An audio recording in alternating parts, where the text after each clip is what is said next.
இன்றைய முதல் வாசகம் திருத்தூதர் பவுல் கொரிந்தியருக்கு எழுதிய முதல் திருமுகத்திலிருந்து வாசகம். அதிகாரம் 15 வசனம் 1 முதல் 8 முடிய. சகோதர சகோதரிகளே, உங்களுக்கு நான் அறிவித்த நற்செய்தியை நினைவுறுத்த விளைகிறேன். அதை நீங்களும் ஏற்றுக்கொண்டீர்கள், அதிலே நிலைத்து நிற்கிறீர்கள்.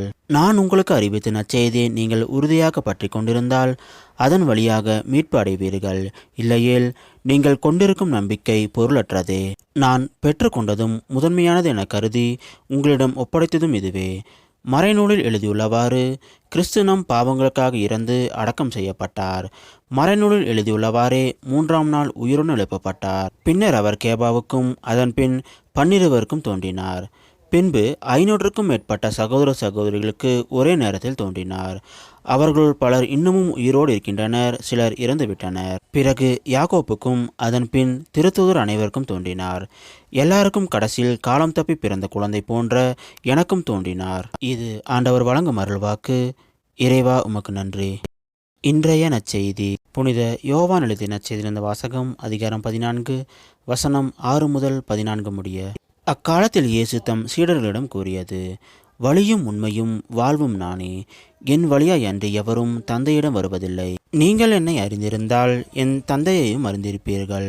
இது முதல் நீங்கள் தந்தையை அறிந்திருக்கிறீர்கள், அவரை கண்டும் இருக்கிறீர்கள் என்றார். அப்போது பிலிப்பு அவரிடம், ஆண்டவரே, தந்தையை எங்களுக்கு காட்டும், அதுவே போதும் என்றார். இயேசு அவரிடம் கூறியது: பிலிப்பே, எவ்வளவு காலம் நான் உங்களோடு இருந்தும் நீ என்னை அறிந்து கொள்ளவில்லையா?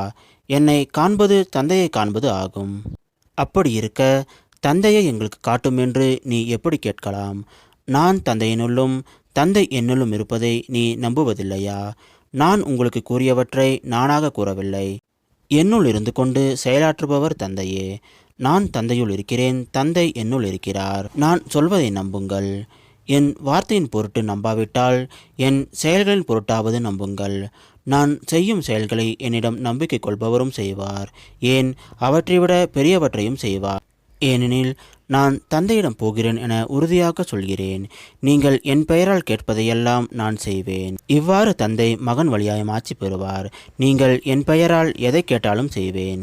இது கிறிஸ்து வழங்கும் நற்செய்தி. கிறிஸ்துவே, உமக்கு புகழ்.